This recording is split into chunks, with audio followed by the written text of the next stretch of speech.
VH info, c'est ce que j'attendais. Et bandi pour la mokona le longa jolinanga lula, la femme de média.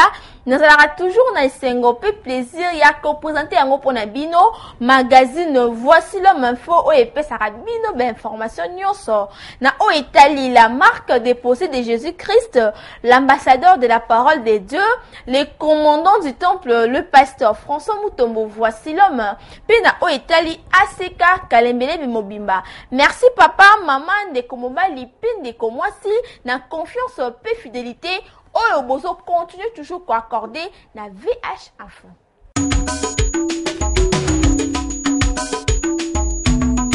VH Actu Mokolo ya dimanche 25 mars 2018, louange puis adoration ezalaki au rendez-vous Kassi, l'ambassadeur de la parole de Dieu, le commandant du temple, le pasteur François Mutombo.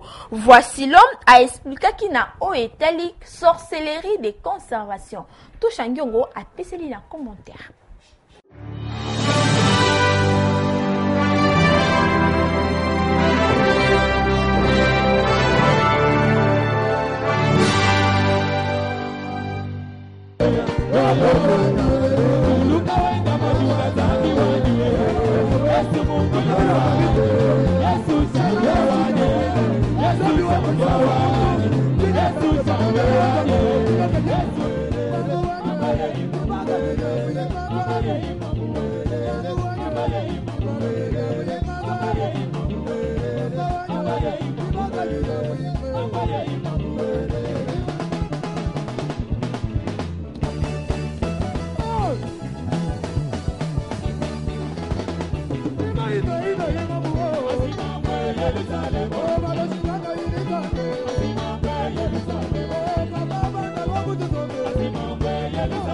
Yango erataka te na aseka kalembelembe pamba te koyemba ezali kobondela mbala mibale. Tango l'homme de Dieu azwaki maloba toujours na thème ya renversement des hôtels 3e module apeselaki boye. Toza na point au tozolebela sur l'hôtel de famille. Na hôtel de famille tozolebela premier hôtel oyo topesi kombo na tabernacle ancestral. Qui dit ancestral, ça vient du mot ancêtre. C'est clair? Il y a Bunkoko, il y a Bakoko, il y a tabernacle de nos ancêtres, l'hôtel de nos ancêtres. L'hôtel de nos ancêtres, c'était quoi? Leur force, dans leur tabernacle, dans leur temple, dans leur culte. Le culte de nos ancêtres. Ils faisaient le culte de quoi? Dans tout ce qu'ils faisaient comme culte, tabernacle ou culte de nos ancêtres. Si tu ne comprends pas bien, culte des ancêtres, c'est ce que ça veut dire. C'est clair? Le culte de nos ancêtres, ils faisaient des cultes. Mais force, culte n'a pas tiré force na sorcellerie.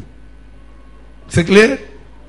Nous sommes maintenant sur la sorcellerie des familles, la sorcellerie de nos ancêtres, la tradition, la coutume, toutes les ordonnances là, il y a un culte na bango. Et ça qui avait comme soubassement sorcellerie. Ayaki kobakisa lisusu eti premier hôtel oyo tukoki ko renverser ezali sorcellerie ancestrale. Oyo première forme nango ezali sorcellerie de conservation. Et dans la sorcellerie ancestrale, nous trouvons d'abord forme ya liboso ya sorcellerie oyo e konza oyo zo konza ezokoba ko konza na baba mbota ya bato. Sorcellerie de conservation. La sorcellerie de conservation, c'était une sorcellerie tolérée, une sorcellerie acceptée, une sorcellerie où même les gens défendaient. Ça on dirait, c'est qu'il fallait le. Donc normalement chaque famille, il faut pas pour se défendre, pas défendre par intérêt. Les sorciers conservateurs, celui qui a la société de conservation, on l'appelle sorcier conservateur. Ndaisa, ancien ya ba famille, baba o chef de famille, c'est un sorcier conservateur. Nayango, l'homme de Dieu a expliqué qui nani tokoki kobenga sorcier conservateur. Écoute, les sorciers conservateurs, Des fois, ils se faisaient passer pour des personnages importants. C'est comme quand j'ai donné l'exemple dans Actes des Apôtres chapitre 8, Simon le magicien à Samarie. Il se faisait passer pour un personnage important, mais exerçant la magie. Il y a des gens qu'on respectait dans des villages. Oh, maman ne bik Isaac. Donc, aux hommes même, ceux qui m'ont zobela, maman simba moine. Toi ne t'il le baza ou simba ambas, ce qu'on ambasse simbio. Ce sont des sorciers conservateurs. Bandoki. Ils continuent à conserver biloko dans bunkoko an. Parce que c'est la ville les sorciers conservateurs. Il faut faire très attention à toi. Ils se faisaient passer dans le village pour des guérisseurs. Ils se faisaient passer pour des prophètes à mon amakam. Ce que même vous en avez pour ma famille, pour qu'il ne pas naïe. C'est ça la sorcellerie. Ou peut-être on dirait quand nous enseignons ça, c'est comme des choses étranges. Non, c'est des choses qu'on a eu à vivre dans ma famille, dans ma coco, dans ma soy. Et ça. Bosimba ete baenseignement ya kitoko ezosalema awa na aseka kalembelembe yaka koyoka yango na pembeni po okangolama. Chef de famille, c'est un sorcier conservateur. La marque déposée de Jésus-Christ, le pasteur François Mutombo, voici l'homme, l'ambassadeur de la parole de Dieu, atiaki na o Italie Alliance, toujours kaka na continuité à thème ya renversement des hôtels na troisième module na yango, flamand noir pour na ba détail. Je ne prêche pas le renversement des hôtels, puisque les autres ont prêché quoi que ce soit non. Mais je prêche et le on zamba pesinga. Pas pour me comparer aux autres. Je suis une marque déposée. Je prêche le renversement des hôtels dans le cadre de Babouki Bikeko. Les lots voitures Mazobouka. L'homme de Dieu, le pasteur François Mutombo, voici l'homme, Azali Kokoba na enseignement sur le renversement des hôtels, troisième module. A Teyaki na Mokandaya, Genèse chapitre 17, verset 9. A Betaki pe lisusu ya alliance ya Abraham na Nzambe. Nzambe alobin Abraham. Toi, yo, tu garderas mon alliance. On combatte l'alliance nazo salana yo. Yo Abraham yo. Il faut battre l'alliance nangai. Toi et tes descendants après toi. Yo nabokitani na yo bakoye sima na yo bana ya bana ya bana ya bana na yo. Selon leur génération. Ça veut dire quoi? Des générations hein? Nzambe n'Abraham. Bakutani bango mibale. Mais Nzambe zo sala alliance na Abraham zo bakyo. Tala ndengo zabo alliance na zo sala na yo. Ekosuka na yo te. Na bana ya bana ya bana ba generation na bana wan ba koko ya ba koko na yo ate ba kokenda babotami na Atlanta bazana alliance oyo siko yebisanga quand nous prêchons sur la société de conservation yo yebisanga ke nga omoni siko na botami na kina papa po biso na to komana mbo ate pe papa na biso même biso na mbo ate siko makambo ko etelinga na nini eteli yo na nini.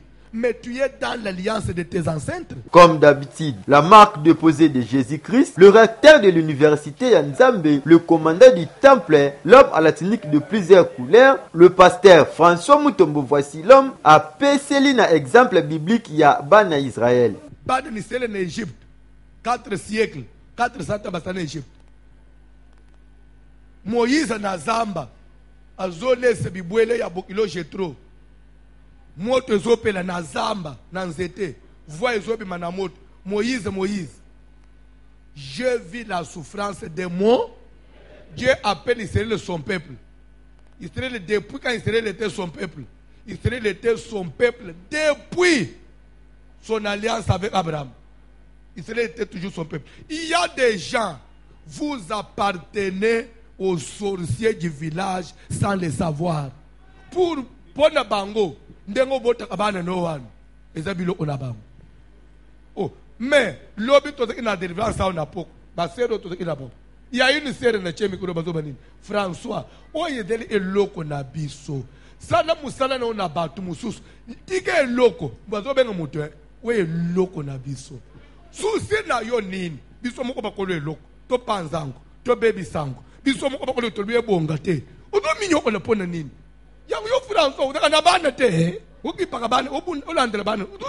okoti na famille ya yo ni tike eloko oyo biso bakolo eloko oza eloko te po oza eloko na bango te. L'ambassadeur de la parole de Dieu, l'homme à la tunique de plusieurs couleurs, le mercure du moment, le pasteur François Mutombo voici l'homme, azalaki kaka kokoba se kokoba na thème oyo ya le renversement des hôtels, troisième module, yango abengi bino ebele. Dieu existe. Oya kondanaka yo azanzambe te, azaekela mulokola yo, abangisa yo te. Oya komaka likolo na yo azanzambe te, ataza mama bota yo azanzambe te. Il a un commencement et une fin. Mais celui pour qui ces choses, alléluia, appartiennent, kolomaloba oyo, il n'a ni commencement, il s'appelle Jésus. Le mercure du moment, le pasteur François Mutombo, voici l'homme, l'ambassadeur de la parole de Dieu, non seulement a enseigné Kanaba Nanzambe la vraie parole divine, kasi akambaka pe prière ya kafu kafu. Yango intéressera toujours magazine Voici l'homme info, bolanda na commentaire ya Tosha Ngyongo. Mosali Nanzambe, le pasteur François Mutombo, voici l'homme, l'ambassadeur de la parole de Dieu. Tango asalaka entre na ye po na kote ya moto nyonso azalaka na esengo.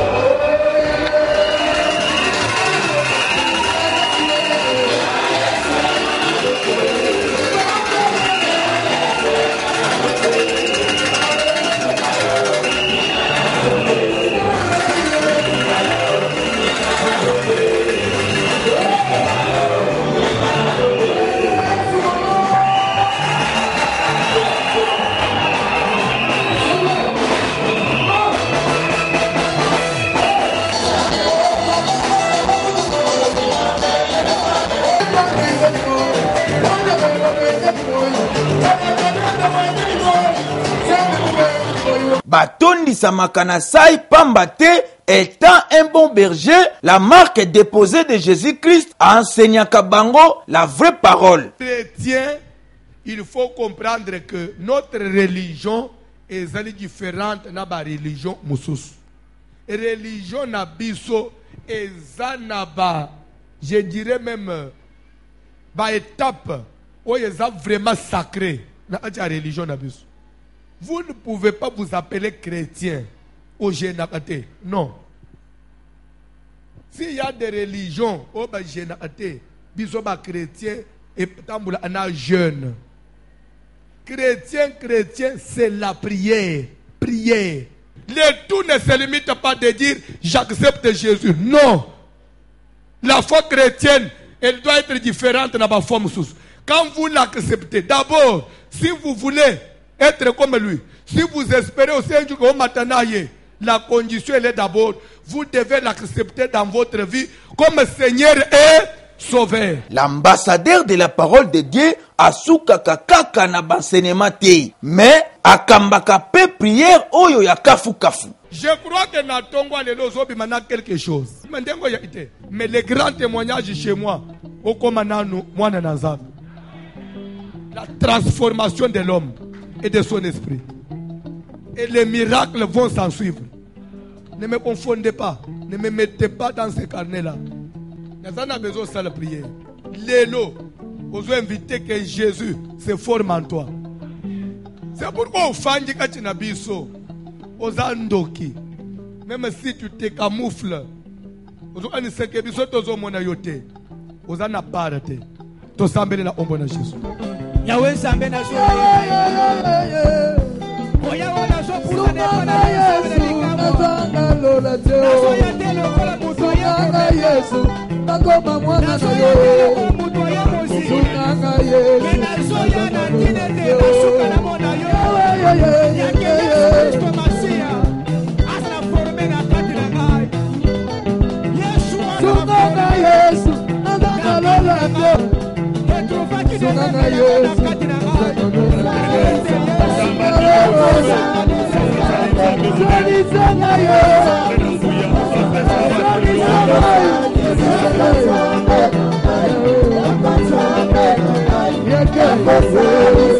balobaka renversement des hôtels et non destruction des hôtels. Nayango l'homme de Dieu, le pasteur François Mutombo, voici l'homme, l'ambassadeur de la parole de Dieu, a accordé qui interview na Eski Konda, bipa iwapi a expliqué qui vraiment tina ya thème Olanda. Omoni makambo na Nzambe to tia maye la classe te to bomutu te. Il faut tolanda les principes bibliques. Nulle part on a dit pour ceux qui sont des hôtels, détruire les hôtels. Et nous avons expliqué pourquoi renverser. Puisque vous devez comprendre qu'il y a l'hôtel de Dieu et l'hôtel de Satan. Quand Dieu a parlé à Gédéon pendant la nuit, il lui a dit, lève-toi, renverse l'hôtel de Baal qui a ton père. Ensuite tu bâtiras et tu disposeras sur le sommet du même rocher un hôtel à l'Éternel ton Dieu. Renverser veut dire prendre ce qui avait été élevé, faire descendre et prendre ce qui était en bas, le remonter. C'est-à-dire que quand on élève l'hôtel de Baal, on a pris Baal, tout tomber dans la place ensemble. Renverser veut dire il faut que Matabal ozong sanase. Ni n'a le pouvoir de détruire. Parce que qui dit hôtel dit divinité. On détruit Satan. Satan ne le détruit pas. Mais au contraire, on renverse, on l'abaisse, on fait tout itsanguya yenase pour tout matsanguya nanzam. On ne détruit pas Satan. Mode de transmission, il y a sorcellerie de conservation. Moi, cette sorcellerie, on peut la communiquer à travers des gestes, certaines pratiques, certains rituels, comme baptême, imposition de même nourriture, et au monde même, ça peut aussi communiquer à partir de l'incarnation. Pour que ça soit un combo, mais esprit a monté et au 50 tout comme dans la bande dédiée à l'habillement depuis ma parents là-bas. Nous parlons de l'incarnation. Mokolo, il y a vendredi 23 mars 2018, la marque déposée de Jésus-Christ, le pasteur François Mutombo, voici l'homme, l'ambassadeur de la parole de Dieu, Atiaki Nabana Nzambe sur l'incarnation, toujours na thème, il y a renversement des hôtels 3e module, puis à l'obéli l'issoussou na oetali ba enseignement. Flamand noir pour nos commentaires.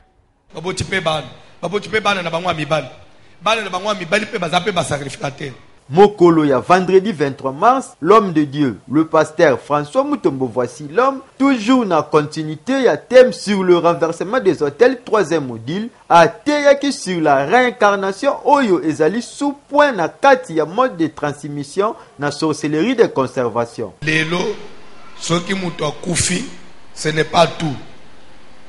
Ce qui kufia, tu dois okokende kubima kubota ma place mususu.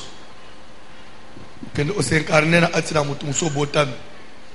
t'ai dit que noir sur blanc, ce sont des faux enseignements. Cette logique-là, elle est diabolique, elle n'est pas fondée.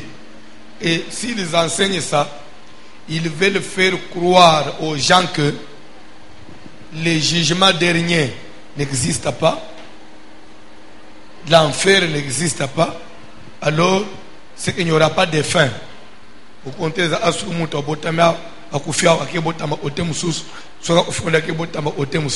Ce n'est pas biblique.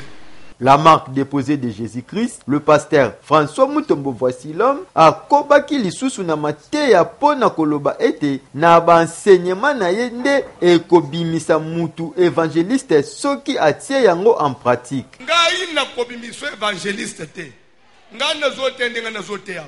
Na cité na ba ba onzamba benga kaka makambo nazo ba ezola muselo umuna kachina ba lobi ba obimasa nzambe ngai na kobanda omonter basala nzambe te. Mais c'est Dieu qui appelle. Mais moi je prêche et pendant que je prêche à travers mes enseignements Dieu est en train de former. Na yango apeseli na exemple na ye moko boye. Moi physiquement comme ça qui m'a formé. Na la formation à pas nan. Parce que j'ai enseigné même des choses qui ne sont pas qui n'étaient pas de ma communauté. J'ai commencé à parler de la délivrance. Même là, on ne parlait pas de la délivrance. Qui m'avait formé.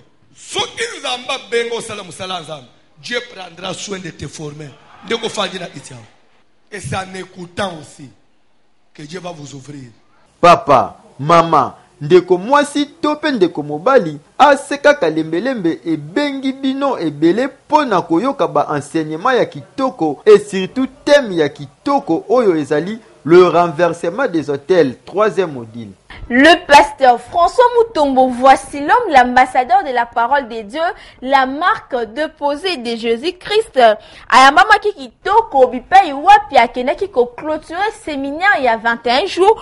Oyo esalemaki na aseka kimpwanza na quartier Mokali oyo ekamamaka na le pasteur Israël kitenge mafuta na nkolo bolanda ndenge lekaki.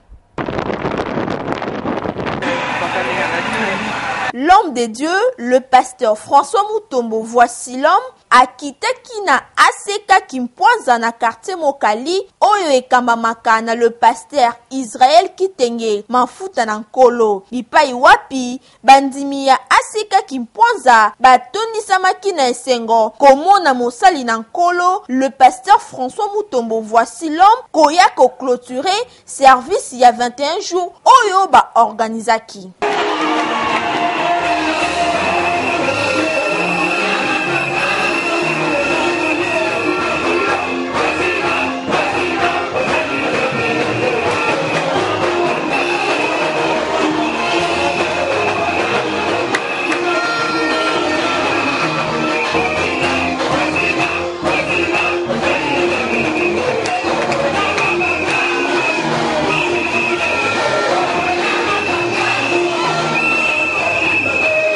Pasteur Israël Kitenge atondisamaki na sai ndenge l'homme de Dieu, le pasteur François Mutombo, voici l'homme, andimaki invitation boyoka ndenge alobaki. Soki voici l'homme matériel le bien côté aux hommes de mamapé la jalousie, la haine, ce sont des abominations. Dans un papa pour la persécution. C'est pas pour le bambou. D'abord, pour l'église à Congo, pour l'église à Congo, d'abord, c'est un grand formateur.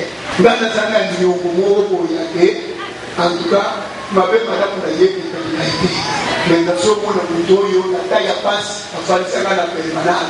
Tango Azwaki Maloba, l'ambassadeur de la parole de Dieu, la marque déposée de Jésus-Christ, le pasteur François Mutombo, voici l'homme, atiaki na bana na nzambe, pona koyeba kotelemela batu ya mitema mabe. C'est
pourquoi les gens qui passent sur petite église. Pourquoi nous avons dit à Kaïsa, il a monté ma paix, la quartier, il a monté ma paix. Parce que c'est le mal à Kindo. Pour moi, c'est le mal à la commerce à maman de ville. Pour les guider à avancer. Les voisins, je peux dire, c'est moi le Kindo pour combattre les salades à nous. Nous avons obéi la maladie, c'est ma psychose. Nous avons attaqué le même à le famille. Bosimba ete l'homme de Dieu ayaki na aseka kimpwanza pona ko clôturer 21 jours ya séminaire sur mafuta na nkolo fait connaître les abominations dans l'église du Congo.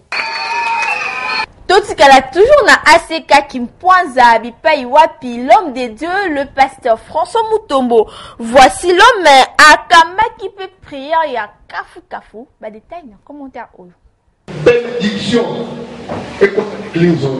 Écoute les icônes. Bénédiction, écoute les icônes. Nous avons besoin prochainement de la Koya et que nous avons zélé ceci. Nous avons fait bandimi ya mituka. Ah, on a coupé ça pour bandimi ya mituka. Mituka peut tandami bandé belé. Ah.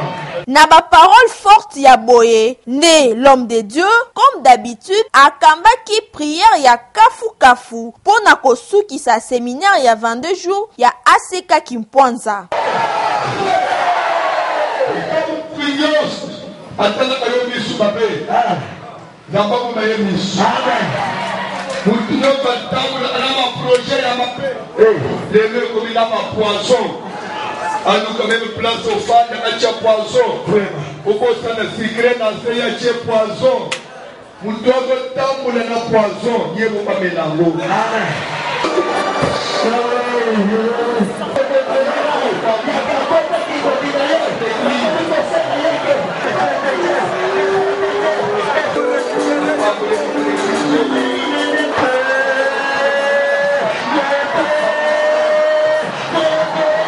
Étant un bon berger, Bandimia ACK Kimpwanza bayaki devant le pasteur François Mutombo. Voici l'homme, l'ambassadeur de la parole de Dieu, poété a prié pour Nabango, Pambate, basepelaki na présence ya l'homme de Dieu, le pasteur François Mutombo. Voici l'homme, pour na clôturer 22 jours ya prière, oyo ba organisaki.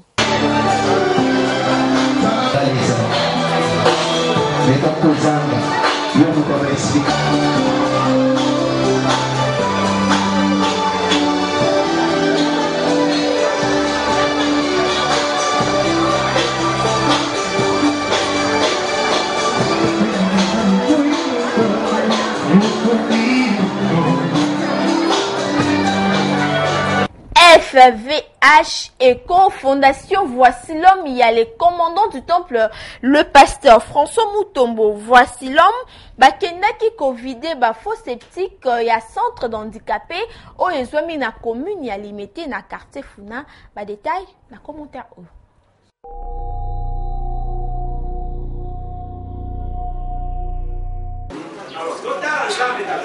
Fondation Voici l'homme, Oyo et Kambamaka na Papa José, et longo na service ya social, Oyo Papa John Kalonji azali président, na kimote mamalamu ya l'homme de Dieu, le pasteur François Mutombo. Voici l'homme, l'ambassadeur de la parole de Dieu, bakitaki awa na centre d'handicapé, Oyo ezwami na commune ya limité quartier Funa. But ya liboso bayelaki, ezalaki covide ba faux sceptique ya centre d'handicapé.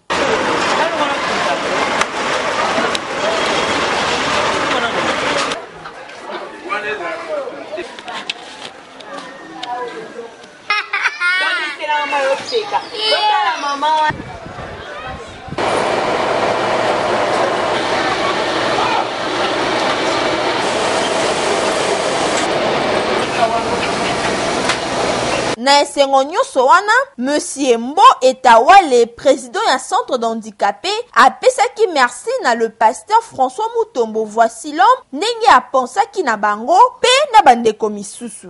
Merci penza, makasi na kombo ya bandicapé, nyonso tu o baza na kati ya lopango. Nzambe asunga ye penza makasi na prière ndenge aza kosala, aza motema malamu. Fondation Voici l'homme. Nzambe pe abatela yango a soutenir centre oyo pe à 100%, asunga pe na bandinga pe misusu pe oyo pe bazali pe kokelela pe lokola biso ndenge toyebi pe mutema na ye atikaka pe moto te ka Nzambe abatela ye penza. Président ya social Papa Kalonji John yepi alobaki Fondation Voici l'homme et awa na cadre ya social, la activité en ce qui concerne le social. C'est dans ce cadre-là que la Fondation Voici l'homme est venue ici. Biso Nous dirigé département et social et à l'église ACK Kalembelemo. Oyo et Kambamina, pasteur François Mutombo, voici l'homme.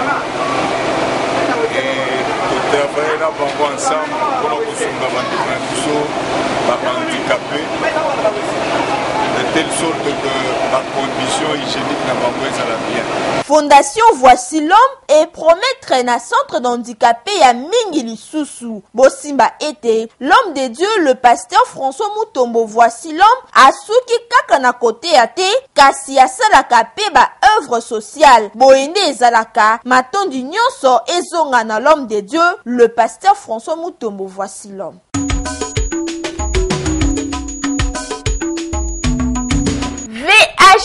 Opinion tokomi na rubrique oyo bozelaka mingi bipai wapi tokitaka na terrain kotuna na population nani nde Voici l'homme totire yango na mukanda ya Matthieu chapitre 16 kobanda na verset 13 tina 15 pamba te moto nyonso alingaka yeba nini balobaka pona ye mais le commandant du temple la marque déposée de Jésus-Christ ye pe alingaka yeba nini balobaka pona ye bolanda.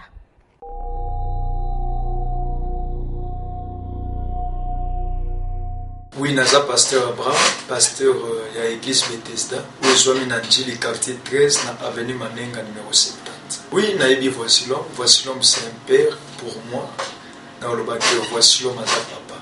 Alors conseil on a quoi couper ça y est que aza diagram, aza la sourd aux critiques, indifférent aux oppressions, c'est-à-dire ayoka mingi, amona mingi, mais aluba.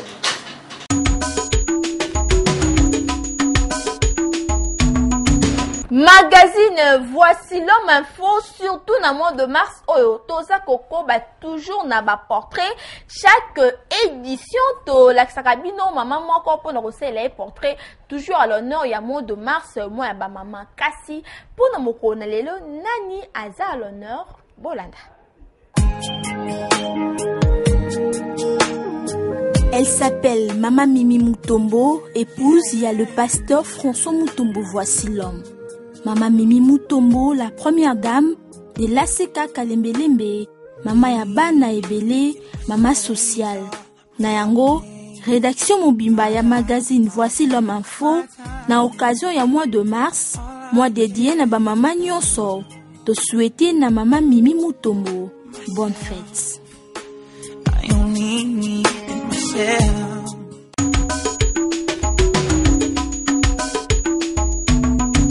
Yo pe olingi basela yo portrait pour na mois de mars mikolo tikeli ya kotanga contactez biso na numéro eza affiché na bas de l'écran tokokita pour na kosala yo plaisir. Merci na ba nyonso bazalaki ebele pour na kolanda VH info mokona lelo oyo ngai Jolina Ngalula nazalaka toujours na esengo pe plaisir ya ko présenter yango pour na bino à titre de rappel VH info ezali wana pour na kopesa bino ba information nyonso na o etali les commandants du temple le pasteur François Mutombo Voici l'homme l'ambassadeur de la parole de Dieu pena o etali ACK Kalembelebe Mobimba soki bosepelaki na édition mokonele bopesa merci l'équipe costaud ya VH info na mosala ki toko o bazali ko continue toujours ko sala merci na eski konda ina zaki na sima ya caméra édition esimamaki na Flamand Noir réalisation ya Tosha Nyongo supervision na Papa Likonzi